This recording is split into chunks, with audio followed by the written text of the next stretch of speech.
Well, we're back on the Crown Vic this week. Outside, it's like 15 degrees. Yesterday, the temperature dropped. In the shop right now, it's 15 degrees outside. It's 63. Some of you guys that watch the channel know the shop is foam insulated, so it does real well. Inside the paint booth, keeping me at 63 is just as cheap Amazon, Walmart type radiator heater. All right, in the other side of the shop, I've got a mini split on the other side up there. All right, and this side of the shop is in the 60s. So if I close this door, it'll get warmer in here just by that little deal. I do have an air leak. I cover it up there. That's my exhaust fan from when I'm painting. So I just cover it up, and I've got to build an insulated case around it with a door on it and stuff, but I'm working on the Vic today. So what you see here looks like fresh primer. This is the last side here of the Vic. This side's done, the roof's done. This whole side is already done. When I say done, it's been shot with, let me show you. So this was shot yesterday, and I've got to sand it today. I'm gonna take you through a little sanding. I've been using this company for over 40 years. When I was in college for automotive and auto body repair, they brought this stuff, the original one, and I was known for working on Corvettes. That was my specialty. That's what I used to use. It's spray on. In the industry, we call it spray on Bondo. What it is a polyester primer. That means a primer that uses a catalyst. In here is basically resins, okay?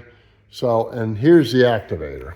The reason why I'm not using the original Everclear, they make a bunch of different ones. I use slick sand. I use that on fiberglass. I use that one on the Mustang. This is a metal car, okay?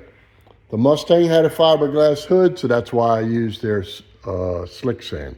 This is a metal car, and this finish sand, 4-to-1, is what they call a hybrid, okay? So this one is good over bare metal cars. So this, I had blocked original paint, and I had did a little bit of body work here and there on the doors with door dings. So we had some bare metal. So that's why I use this one, right? So the paper's on the car. I'm gonna peel off the paper. But let me talk about this a little more. So if you're gonna use this on a metal car, you can reduce this down if it's too thick. And it will get thick from just sitting on shelves at paint stores and whatever, say they didn't sell it for a year. Ask them when you buy it and you're gonna use it to shake it, all right? And then you can also reduce it 5 to 10% with just regular acetone, all right? And it even says on the acetone cans, what it says is thins fiberglass resins, epoxies, and adhesives. This has got fiberglass resins in it, okay? There's the catalyst for it. It's very, very easy to use this stuff.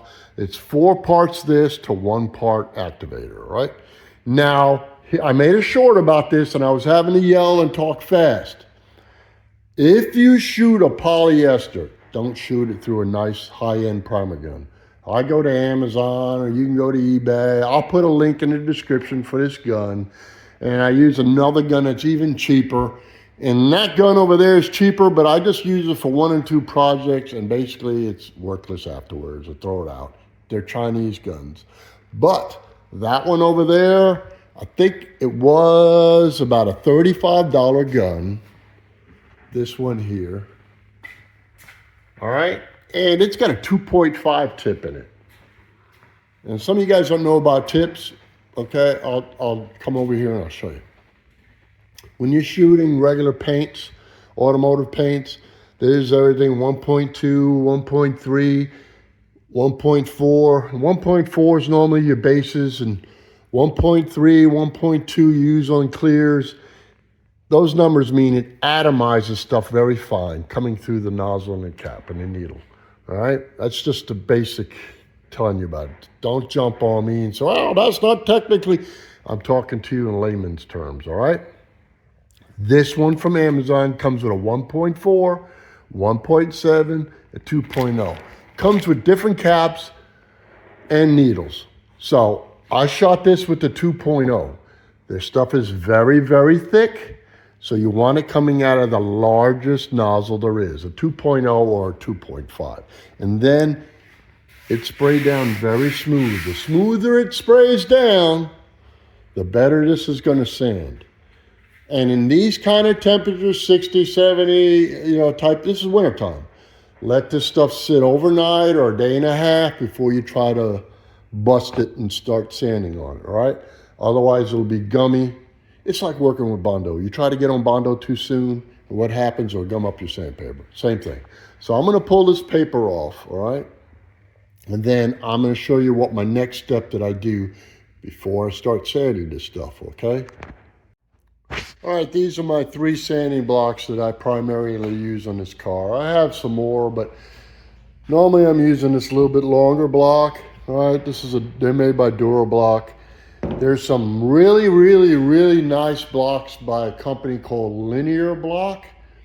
And they make some long ones. I may buy a set of them for later on. And this is my other shorter, and this is a thinner block. I also have a round one over there. Now, before we start sanding, I got to put a guide coat. And before we do that, I need to tell you something. If you're an old fart like me, or you're working out of your shop, build yourself some kind of auxiliary light that shines on the side. All right, now I've got some nice LEDs up here that make this room bright, but then I also did this room this way too. Everything on the lower, see the whole car is bright on that side. And I can go over to this side here, and that gives you a better view. I lit up my walls, okay? On this side too, I just flip a switch.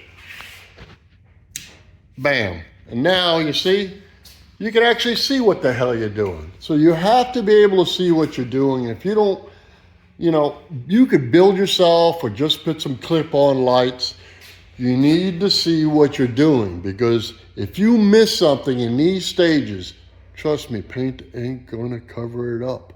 All right, so the next step we're gonna do is we're gonna put a guide coat over this, okay? You have 2 ways to do it. You can buy your can of like Krylon flat black. I like to buy the one that's lacquer, all right, because then it doesn't gum up your paper. A lot of guys don't like to use spray can, and I understand it. There is another product that you're gonna use, and it's a guide coat. And some of you guys are new to this, don't know what a guide coat is, so let's swing around here. It comes like this. It's not expensive. It goes a long way. It's got like this little foamy pad here, and then what this is like graphite. And then what we're gonna do is just rub it around this whole fender. All right, so let me set the camera up at an angle so you can see me sitting down, so my ass is tired, so I can show you what I do, and we'll put it on a time-lapse thing, okay? All right, there's your block. This paper comes in rolls. This is 180 grit. And when I sand this, we sand this dry, all right? I mean, later on, when I have regular primer surfacer on it, or 2K primer surfacer is the proper name for it, I am not a dry sanding guy. I am a wet sanding guy from back in the day. So this is 180. We use this to bust this open because the resins on the outside of this can clog your first initial sanding, will clog your block up. And then I have another roll here. Once it's all busted up, and how I finish it at 220. Now, on this product, you can sand it down to 320, I think it is, and actually seal it and paint over it. A lot of body shops do it. They sand it up to 400 and paint over it. That's not me. What I use is I get the car 90% straight, and then I'll use a regular 2K primer, high build. I'll put 3 coats on it, and I will wet sand it with 400 and do a final wash down with 500 grit to make sure it's perfectly straight. So I spray over that, all right? So I don't spray over this, right? So this is 180, what we're starting with, and I'm gonna put this on like a time lapse, and we'll see how it goes. I gotta get my stool out because I gotta get low, and I ain't bending over.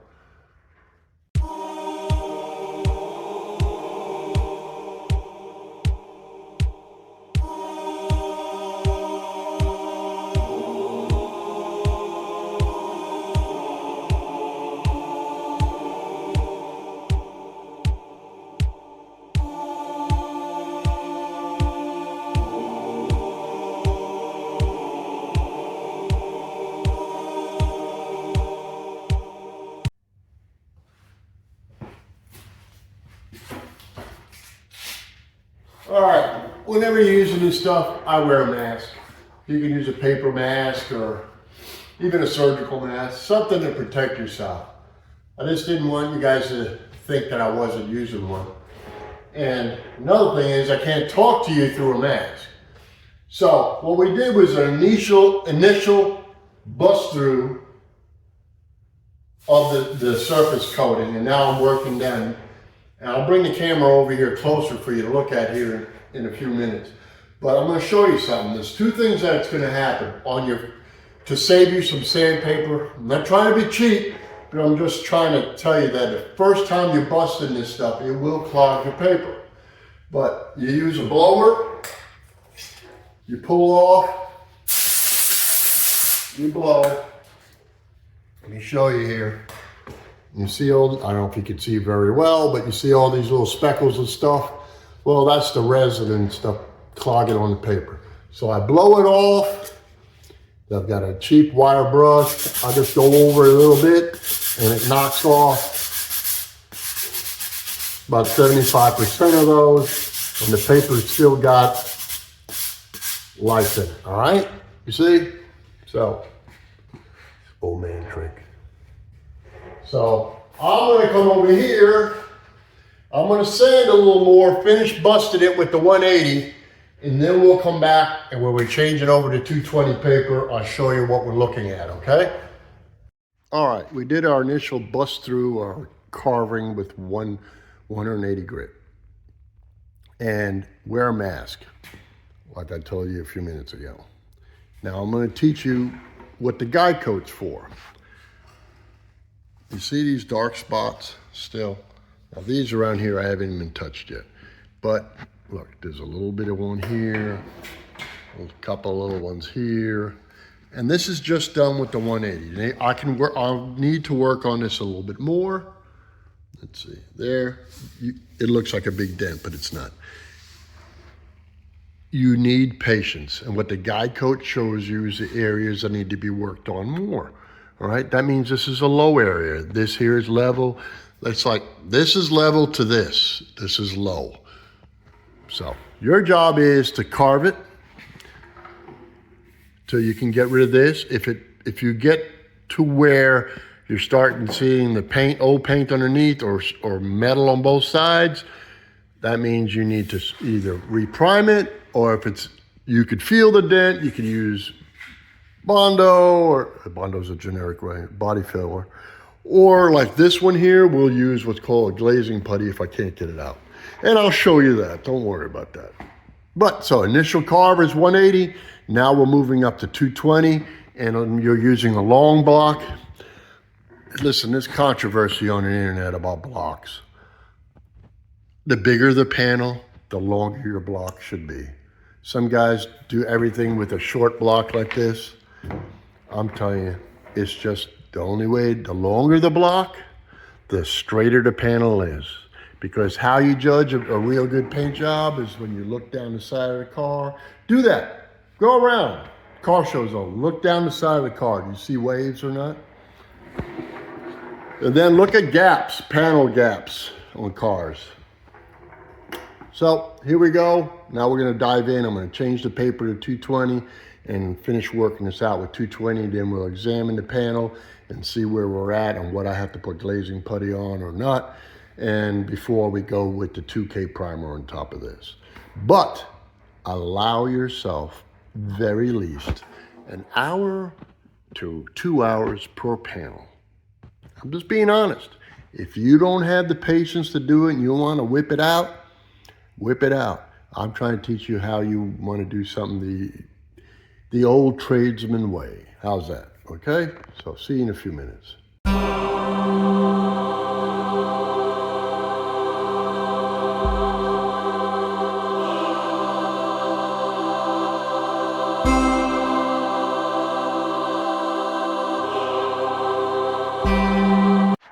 Well, it's been about 45 minutes. The panel's all sanded and blocked straight. Remember that little divot we had? That's what it's down to, a little, there's my thumbnail. All right, I'll put a little glazing putty on it and Glazing putty, what it is very, very thin Bondo, all right? And so we'll put a little bit on there, sand it, then we'll move on to that door, and that quarter panel. So we got, let's say, 3 hours on those two doors and a quarter panel on deck lid, another 3 hours, 6 hours of sanding. That's me taking my time and listening to music. But tonight, this is what we did. Honestly, this was probably about 30 minutes to 40 minutes. And what did you learn? You learned about the different blocks. Oh, you see this block here? I used it coming across through here in these tight areas I came across. And what, I tell you what, we used a 180 sticky paper to bust it, remember? Then we went to 220. That same one little piece of 220 that we had on this, I peeled it off, brushed it, blew it, wrapped it around this, finished that, and then took it off that block, folded it in half, and that's what I did my little bitty corner work right over here with, and get down in the corners. So we used 2 pieces of sandpaper, and we kept it clean as we were using it. I mean, a lot of guys go through sandpaper like crazy because, you know, the minute they think it stops cutting and it's clogged, they don't clean it or know how to clean it. So take your time. And this car will be nice, but it's going to be a driver, all right? This is not going to be a trailer queen or whatever. I plan on driving the living crap out of this car and enjoying myself. I'm 62, I'm going to enjoy myself. I'm going to change some stuff in the interior, not a lot, just a few things. And I'm going to lower the rear end by about 1 inch because this is all the police car standard. So I'm going to drop that 1 inch, maybe drop the front, maybe 1 inch. And I may order some other steel wheels that look like this that have been already widened, like 9.5 inches, so I can get a little thicker tire in the back. I may do that later on, I'm not sure. But anyway, you hang around with the project. Right now, we're just doing paint and body.